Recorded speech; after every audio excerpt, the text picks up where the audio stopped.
Hello, everyone, and welcome to a new session on Halacha. We are starting actually a new Sefer in this volume. This is volume 6. It's also called the COVID volume because it has a few sessions on coronavirus, which we actually did last year around March, April time. We began doing the COVID stuff. But we haven't done the rest of it, which has more kashrut discussions for us. So what we're going to have a look at now is something which is very interesting, where the Torah has not forbidden the item because of a kashrut concern, and there's no other halachic issue for the rabbis. Rather, there is a different reason, what's known as a sakana, or a danger, okay? And we know that we have a pasuk in the Torah which says, "V'nishmartem me'od lenafshotechem." You shall take great care of your souls, which appears in Devarim Perek Dalet. And this pasuk is usually interpreted to remain safe and healthy and not to do dangerous activities, so that one is capable of serving Hashem properly. Moreover, the Gemara in Chulin declares, and it mentions this in other places in Shas too, Chamira sakanta mi'isura. Danger is more severe than prohibition, meaning that one should be more strict concerning issues of danger than concerning issues of a standard prohibition. For example, meat and milk, basar b'chalav. The Rambam, Maimonides, went so far as declare the one who engages in a dangerous action deserves makat mardut, rabbinic lashes given for rebelliousness, which were legislated by a beit din. And he says here, in source number 1, in Hilchot Ratzeach, Ushmirat HaNefesh, in chapter 11, Harbe Devarim Asur HaChamim, B'nei sheyesh behem sakanat nefashah. There were many things which our rabbis forbade because of a danger to one's life. V'chol ha'over aleihen, whoever transgresses one of them, Amar hareini mesaken ba'atzmi, behold, I'm endangering myself. Umala acherim alai bekach, or I'm not careful about such things, or what does it matter to others? Eino makpid al kach, I'm not careful about this. We give that person lashes. You can't say, I'm not careful about this, it's not careful. If our rabbi is said to be careful about it, one shouldn't do it. So one of those examples, and the famous ones, is that our rabbi said it's dangerous to eat fish and meat. This is also the example that most closely mirrors some of the rules of the prohibition of meat and milk, of basar b'chalav. Although the rules are not exactly the same. And the source for this is a Gemara in Pesachim, which states that cooking or roasting meat and fish together is forbidden. Why? Because it may lead to leprosy, to tzara'at. We're going to see this very interesting Gemara. It says here, Hahi benita di itva, bahadi bisra. There was a certain fish, we don't know what it was, that was roasted together with meat. And Rabba meparzikia lemichle bekutcha. He says, Asra Rabba bepirzika lemichle bekutcha. This Rabba from Parzikia, he said you couldn't eat it with kutach. And we've mentioned this before. Kutach is this dairy dish. Mar bar Rav Ashi Amar.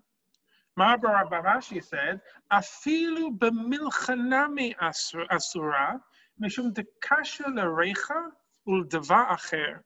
Mar bar Rav Ashi said, even to eat it with salt is also prohibited. Why? Because meat that is roasted or cooked with fish gives you bad breath. And for something else, what is that davar acher? That's leprosy. Therefore, one should avoid eating it due to the danger involved. So what's very interesting here is, according to the first opinion of Rava of Parzikia, the fish is only forbidden with dairy due to the absorbed meat flavor. Meaning that what? It's a kashrut issue. And do we allow something which absorbs a secondary flavor? Can I add that with meat or dairy or not? While according to the second opinion of Mar bar Rav Ashi, it's even forbidden to eat the fish alone. Why? Nothing to do with meat and milk. It was because it was cooked together with meat. And consuming such fish would be a sakana, would be dangerous. Despite the fact that the issue of eating the fish is not a halachic one per se, according to Mar bar Rav Ashi, the Shulchan Aruch codifies his position as the halacha in two different places. One in Yored De'ah and one in Orach Chaim. Let's see in Shulchan Aruch. Tzarich lizaher shelo le'echol basar v'dag biyachad, mipnei shekashe letzaraat. One must be careful not to eat meat and fish together. Why? Because it's kasher, it's difficult, and it could cause one to get tzaraat. By the way, it should be interesting to note here, if you see that little footnote 2, he codifies that Harambam doesn't bring this down as halacha. And you might say that anything which the Rambam doesn't put in halacha, some people who follow Mishneh Torah very carefully, they would not have a problem eating meat and fish together, which some people in our community are will eat meat and fish together, but the vast majority of us do not.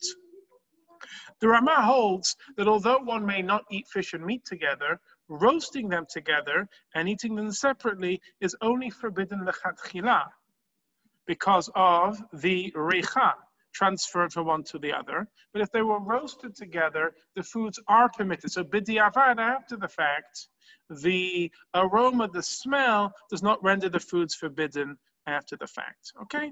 And that's another thing that we've discussed before about reicha. Does the smell of something, does that make something forbidden or not? So he wants to be lenient on the roasting together, but the eating together he would be strict about. As he says here in source number 4, V'chein ein letzarot basar im dag mishum reicha. One should not roast, ideally, meat with fish because of the aroma. Either the aroma would pass from one to the other. Mihu b'diavad eino oser. But after the fact, it would not be forbidden.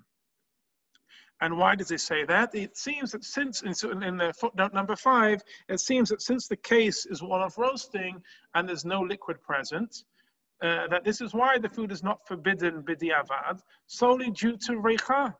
If liquid is present, then even if the fish and meat were cooked separately, there would also be concern for ze'ah of steam, which may render the food forbidden even after the fact. And we looked at this in volume 5 when we talked about ze'ah, about steam and reicha, and about smell. But you can have a look back in our notes or watch one of the classes on that. So how do we separate between fish and meat?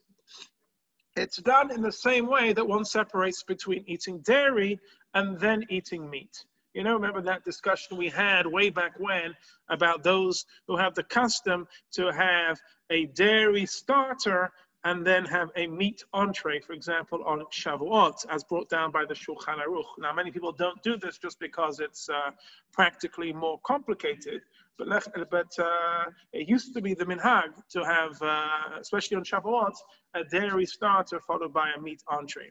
The answer is that it's subject to a machloket between the Shulchan Aruch and the Rama.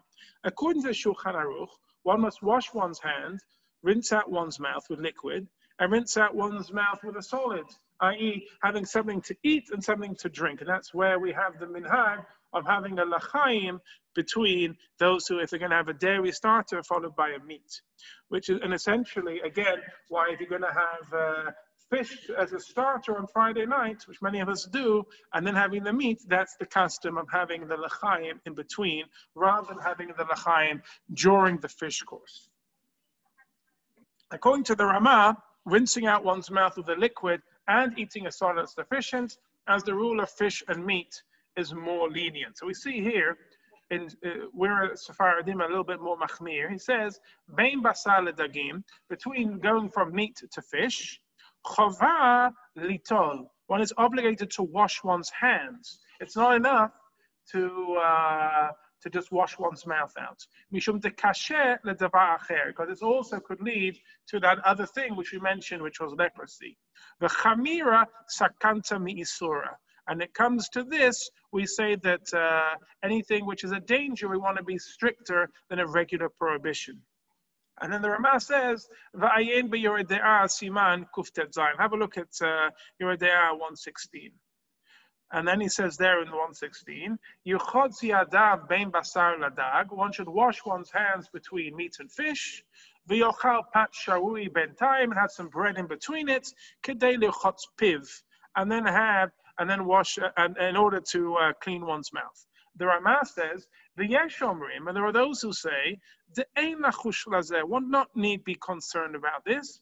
Rak kashem mebashlim yachad va'ochlan. That's only when you cook them together and you and then are eaten. Aval ochlan ze achal ze. But if you eat them one after the other, ein lachush, there's no concern. Vech ein nohagin, and that is the minhag in Ashkenaz. Shelo lirchotz hapeh v'lo hayadayim b'nehem. Not to rinse out one's mouth and not to clean one's hands. Mikol makom, nevertheless, yesh le'echol davar b'nehem v'lishtot. One should eat and drink something in between. Dahave kinuach v'hadacha, which serves as cleaning out the mouth and wiping out the mouth and rinsing. Okay, so it's again that's why you have the minhag there of at least the l'chaim it comes from there. Bring out the crown royal or something else, but having a piece of bread, having some crown royal before going back to going to have the meat. So that's where the minhag is of having the fish, followed by the l'chaim and the bread, and then continuing with the meal.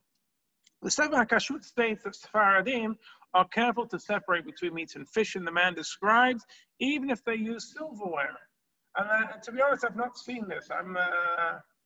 For my sins, I don't know people who are makpid to wash their hands, who are careful to wash their hands, but again, depending how messy you are as an eater, not a bad thing if you want to go and wash your hands after having the flesh. But he says here in the Sefer HaKashrut, even those who eat with a knife and fork, mikol makom,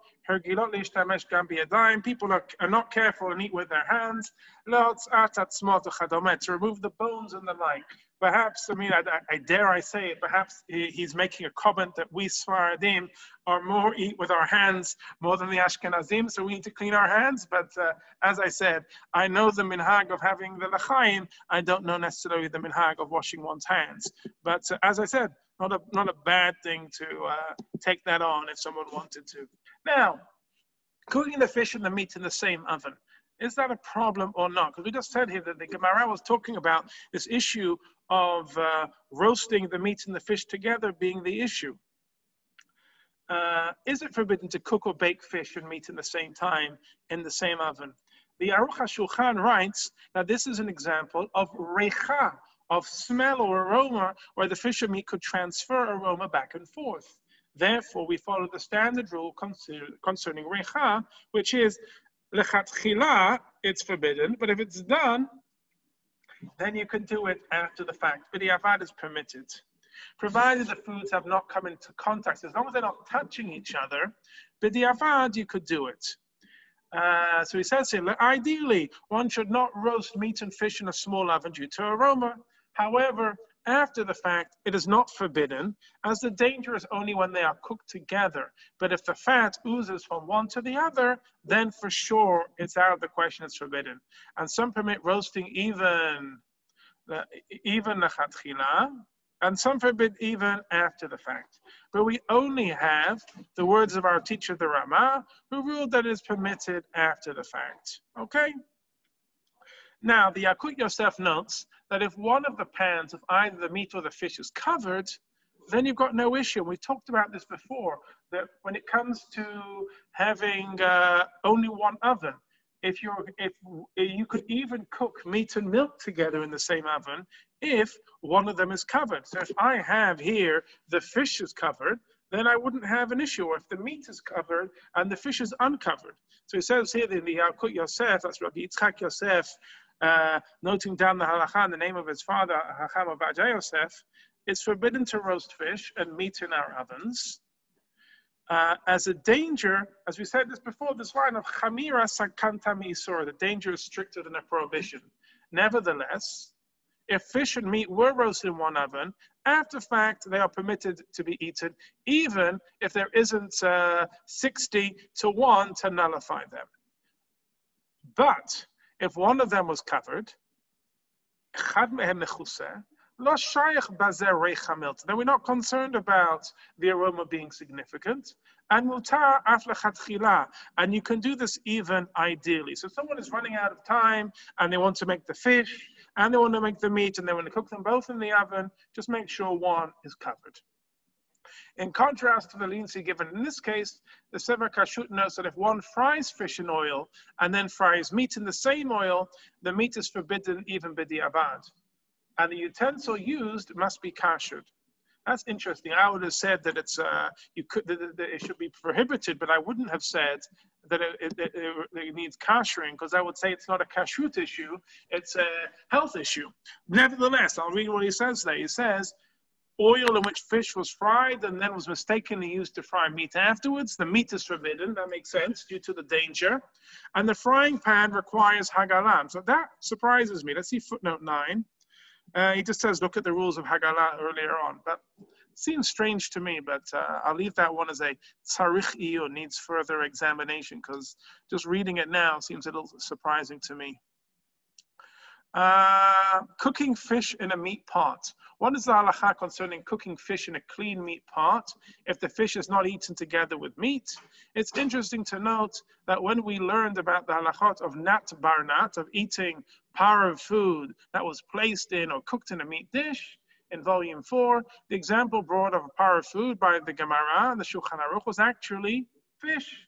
And it says here, the Shulchan Aruch, דגים שנתבשלו או שנצלו בקדרה של בשר רחוצה יפה, שאין שום שומן דבוק בה, מותר לאוכלם בכותח, משום דהווה נט בר נט דהתרה. ואם לא הייתה רחוצה יפה, אם יש בממש על פי הקדרה יותר מאחד בשישים בדגים, אסור לאוכלם בכותח.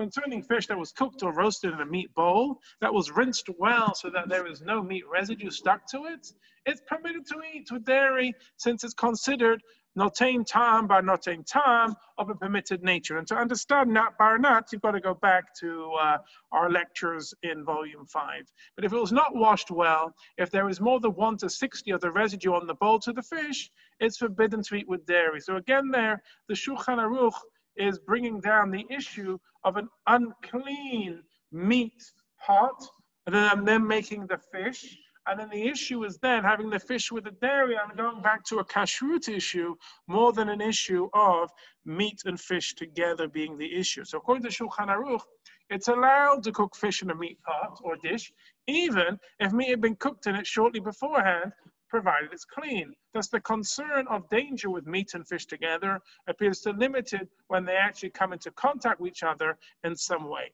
The Ramada was machmir concerning cooking fish in a meat ben yoma pot, and held that one may not eat the fish together with dairy.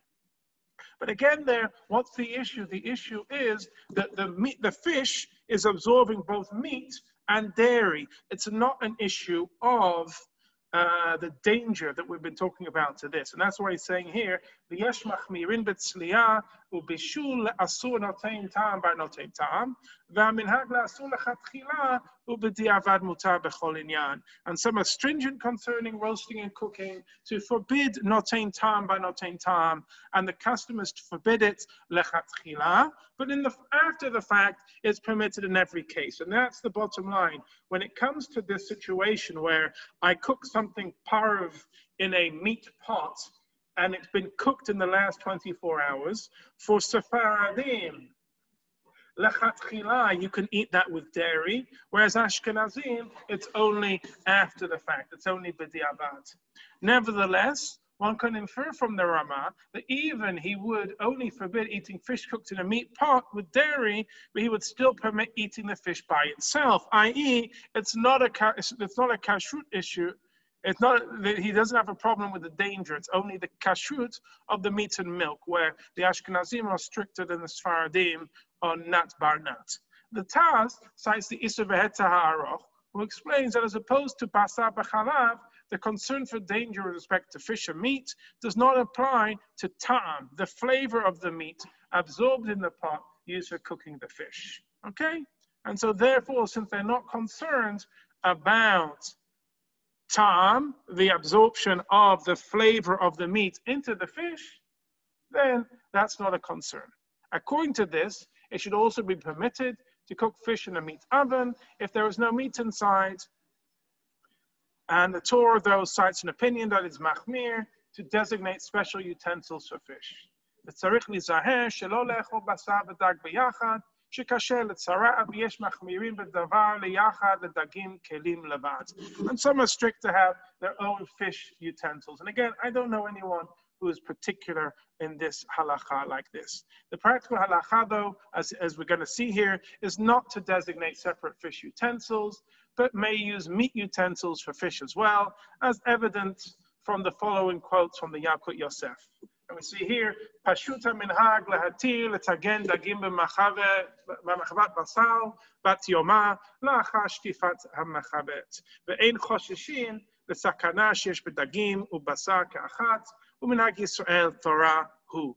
The custom is developed to permit frying fish in a ben yomah, which is used within 24 hours, a meat frying pan after washing it out, and there is no concern for danger having fish and meat together. And this custom of the Jewish people is Torah. It's the accepted practice, and it's also the accepted practice for the Ashkenazim too, as brought down by the Shevet HaLevi. Minhag ha'olam lahakel. The established custom is to be lenient. So we say until here, what have we learned? What we've learned is, don't put in the oven meat and fish together because of a concern of aroma, but that's only lechatchila, that's only ideally, b'diavad it's fine.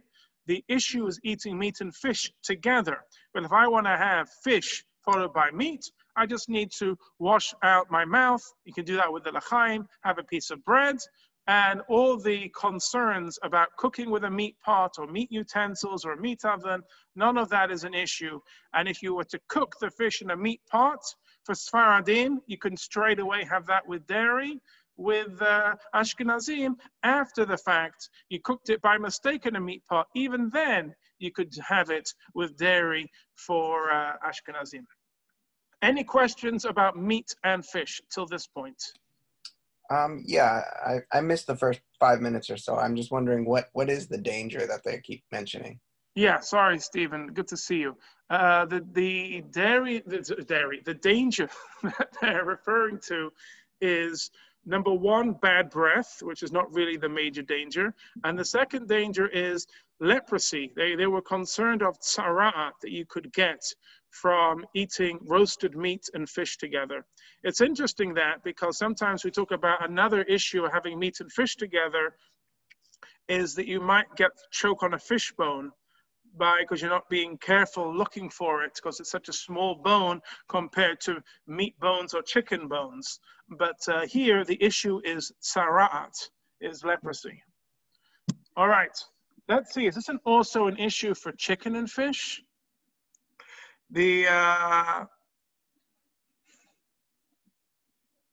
So the Pitrei Tshuva says in source 17, meat and fish. See the response of Shavut Yaakov, who was asked about the fat of a goose that was mixed in with a cooked dish of fish, and whether there was a concern of danger or not, as perhaps the danger is only for red meat, but not of fowl, who have scales on their feet like fish. But he responded that there is no difference. Okay, we have to consider, this is often, we have this ruling, that we don't make different rulings for chicken and birds. We say it's all the same, and therefore, if it's chicken, if it's turkey, if it's lamb, if it's beef, you can't eat it together with fish. Is a mixture of fish and meat still dangerous today? What if I say to you, come on, Rabbi, there's no tzara'at, there's no leprosy, let's just eat it, it's not a problem. Maybe we should be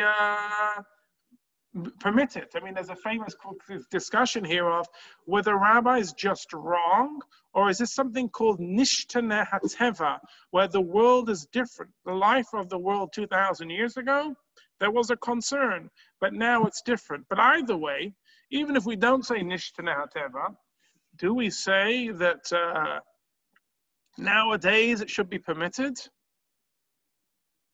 And surprisingly, the Magen Avraham, one of the commentaries on Shulchan Aruch, says that times have changed and perhaps we shouldn't be concerned about this. He says, Efshar b'mizman hazeh ein sakana kol kach. There's no danger anymore. Dechazin kame devarim hamuzkarim begemara shehem sakana leruach ra'ah shna devarim va'idna eno mazik denishtanu hatviyut v'gam hakol lefi teva ha'artzot. Oh, Baruch Shekivanti. What does the Magen Avraham say? The world has changed. And therefore, perhaps in our locales, in Northern Europe he's referring to, or Eastern Europe, in Poland, wherever, it's not the same as Bavel. And therefore, whenever the Gemara was concerned about Ruach Ra'ah, evil spirits, and all these other things, but nowadays we know they don't harm, to say the world has changed, and therefore we should be okay to eat it. This approach, the footnote number 11 there, is taken by a well number of poskim, though they are clearly the minority, including the Maharal Bach, and the Re'em, and the Ateret Paz, and the Divrei Malkiel, who consider the possibility that some Rishonim may interpret the concern of leprosy to apply specifically to Bavel, or to specifically that benita fish, that rare fish, and it's not something which is common today. So if it's only one particular fish, then maybe, come on, don't ruin it for all the other fishes. However, the majority of poskim, including the Khatam Sofer, maintain this rule applies today as well. And one must comply with its entirety. And it's very interesting here. The Khatam Sofer is the father of what I call, he's known as Chidush Asur Min HaTorah. Anything new is forbidden. And he was a big fighter against reform. So he was very much, he wanted to freeze halakha and not change it. But he wanted to freeze it in such a way you couldn't have anything new, and at the same time, you couldn't change anything, even if, for example, according to the Magen Avraham, it's no longer relevant. So he says, in source number 19, Efshar dahavele kemo davar hane'esar b'minyan, ve'efshar de lo shayach bazeh kol hanei teutzim hane'emarim begilui. Umishum hache anu nizharim uminhag avotenu Torah.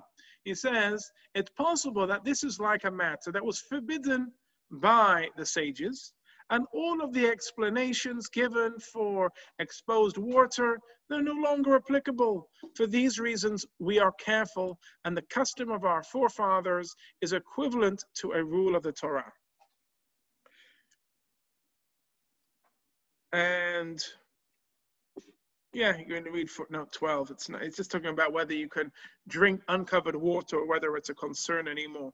But we'll skip that for now. According to the Magen Avraham, it would seem that the concern of the Gemara for leprosy is a regular, natural one, and he is therefore willing to suggest that if we do not see that leprosy in fact results from eating or cooking fish and meat together, it should be permitted.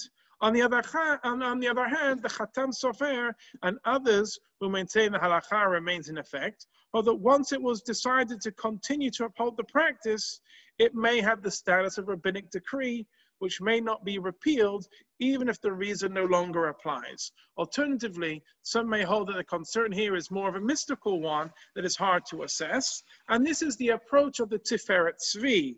He writes in source number 20, the truth is clear that nature has not changed at all, as there never was a natural danger in this regard. He doesn't want to say nishtana hateva because this wasn't a problem, it wasn't a physical danger. And that which they say that is difficult for another matter is not based on nature at all, but only on ruach ra'ah, on the evil spirits. This is why Harambam omitted it, as it is known that he distanced all of the matters of ruach ra'ah. And the truth is that one need not be stringent about this for Shabbat needs and the like. Okay, so we have three positions here. We have Magen Avraham, that it is Nishtana hateva, the world has changed. And then when the world changes, I can change the halachic reality. I have the Chatan Sofer. Once the rabbis make a ruling, I can never change it. So let's say, for example, 2-day Yom Tov. I can never rule 1-day Yom Tov in the diaspora. Why? Not because I don't know the calendar, but because the rabbis established 2 days for us in the diaspora, no matter what. And therefore, he holds like that on everything, on anything rabbinic. Once the rabbi says you can't do it, you cannot do it. Whereas this third position of the Tiferet Sevi is a very different, nuanced position, and he's saying no, this is mystical. And if it's mystical, it's not necessarily halachic in nature whatsoever. And that's why, as I said before, there are some people, not me, not the majority of the community, but there are individuals who hold like Harambam who would say, this is mystical, we're not mystical, we're rationalists, it has no place in halakha, and they would eat meat and fish without concern. Okay?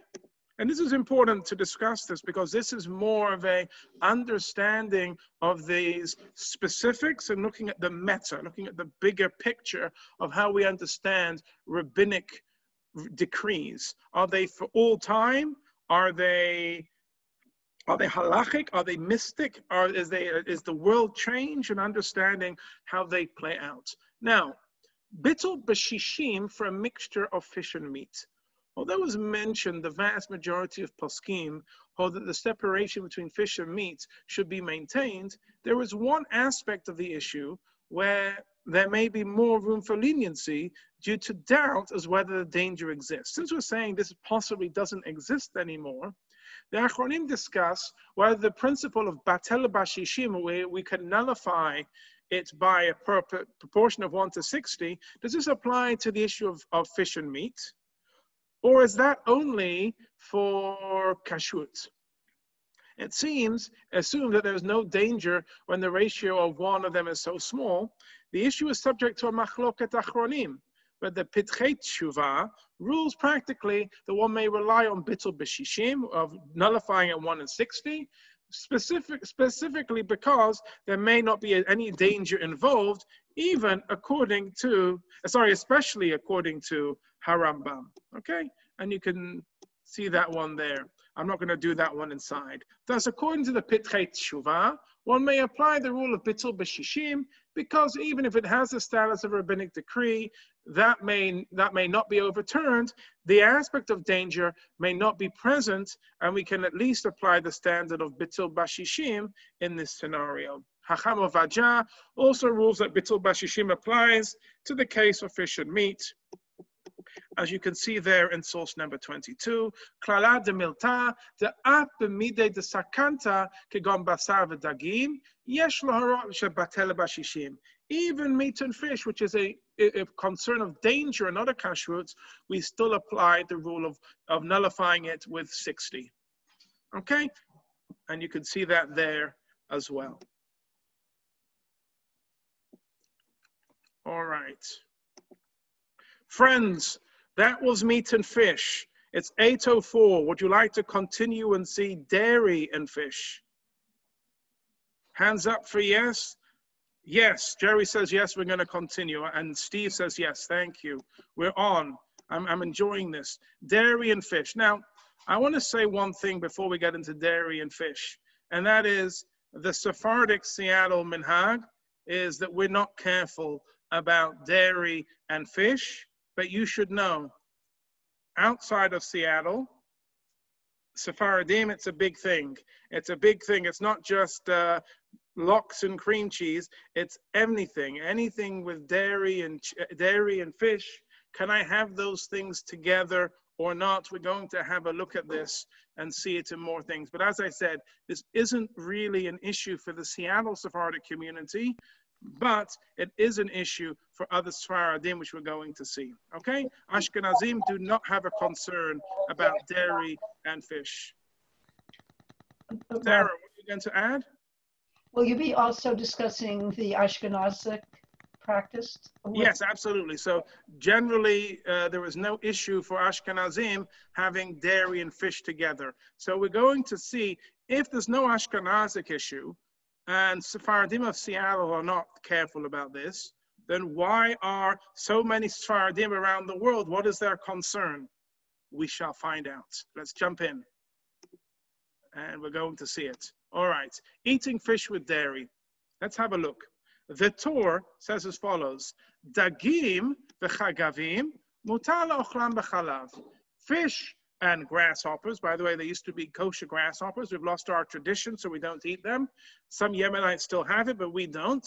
Mutar la'ochlam b'chalav. It is permissible to eat them with dairy. So if I just read the Torah, I'm in. Let's have some fish. Let's have our smoked salmon and our cream cheese. There's no problem. The Bet Yosef, though, says something else. He says, Mikol makom, nevertheless, en le'echol dagim b'chalav, we don't eat fish with dairy, mipnei sakana, because of the danger. As we explained in Sefer Orach Chaim, and have a look there in 173. The problem, as pointed out by the Darkei Moshe, the Perisha, the Shach, and the Taz, all those are Ashkenazim. Darkei Moshe is the Ramah. The Perisha, Shach, and Taz are Ashkenazic commentaries on the Shulchan Aruch. That's only the prohibition of fish and meat together is Kuf Ayin Gimel. But nothing is mentioned there concerning eating dairy and fish. What then is the meaning of the sentence in the Bet Yosef? The Perisha says, it's a typo, what's known as a ta'ut sofer, a scribal error. And therefore, when they were coming to make a photocopy, they made, when they were coming to printing the Shulchan Aruch, the scribe made a mistake. And he implied, instead of making it fish and meat, he wrote fish and dairy. And he says here, the Perisha, the Darkei Moshe writes, but I have never in my days seen anyone careful about this. And Orach Chaim, Siman 173, does not appear. It just says there that one should not eat meat due to danger, but dairy is permitted. Therefore, it appears that the Rav, the Bet Yosef, mixed up the word meat with dairy.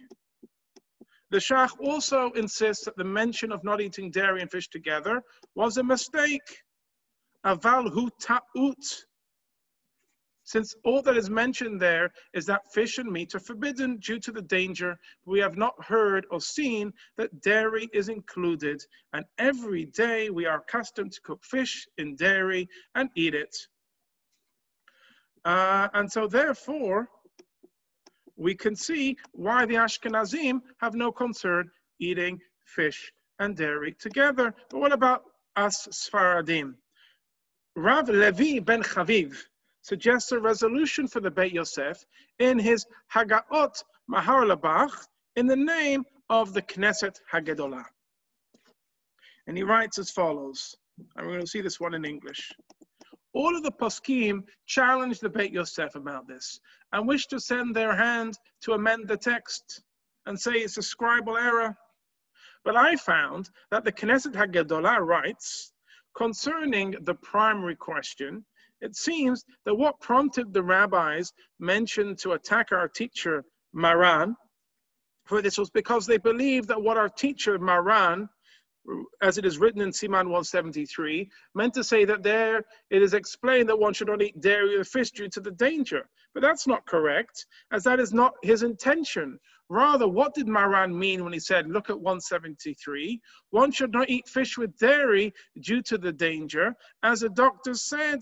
And the author of the She'erit Yehuda writes, based on the doctors, that there is a danger of leprosy, as is explained in Orach Chaim 173, that due to the danger, one should not eat meat with fish. And the same is true for dairy and fish. The danger exists to eat them, according to the doctors, and one should not eat them together. So therefore, I have to try and understand what's going on. Do I read when he says just like 173 to mean just like 173 where you don't eat fish and meat together because it's dangerous, and so too fish and dairy we don't eat together because it's dangerous? That's how the Mahar Labach understands it, or do I rule like the Darkei Moshe, the Shach, the Taz, etc., who all hold no, it's a scribal error, and he made a mistake there. That's not, or whoever was copying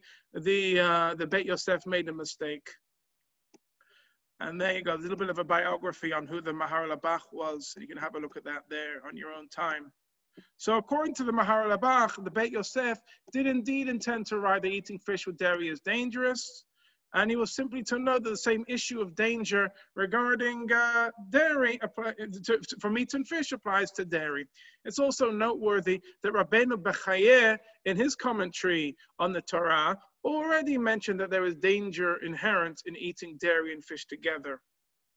He says, "V'chein dat harofim, b'ta'arovet dag v'gvina, shenitbashlu ke'echad shemolid techona ra'ah v'choli hatzarat." That yes, mixing fish and cheese, when they're cooked together, produces bad character traits and the illness of sarat. So you're going to learn, it's going to cause you bad behavior. Not only is it going to cause you tzara, it's going to give you bad behavior too. On the other hand, the Khatam Sofer suggests a proof from Harambam for permitting fish and dairy. And he says, Harambam gadol harofim, and he never mentioned it. If he's the greatest of all the doctors and he never mentioned it, it cannot be a medical issue. And that's pretty good. It's a good rationale by the Khatam Sofer. I've got to be honest. If Harambam doesn't bring it down, and he's the king of the doctors, at least from the rabbinic world, then that's a very good point. But it's also important, though, that Harambam doesn't mention eating meat and fish either. So one could argue on him on that, which is brought down there in source 15. Some poskim,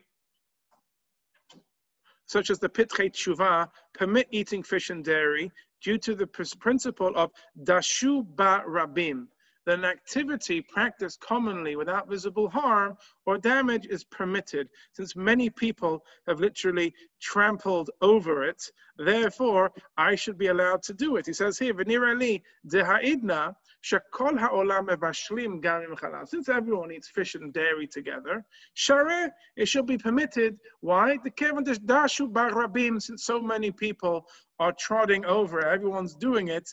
Why not do it? And then, you know what? Doesn't sit well with me that. Just to say, because everyone's doing it, let's do it. I don't know whether that's a reason for me to say, yes, let's do it. The bottom halacha concerning this issue is that Ashkenazim are lenient with all of the poskim quoted above who do not accept the stringent practice. While the Yakut Yosef says that many Sfaradim, I'm adding in the word many because I know our community here, should be strict for Sfaradim. He says one should refrain from eating fish with milk or cheese due to the concern of danger.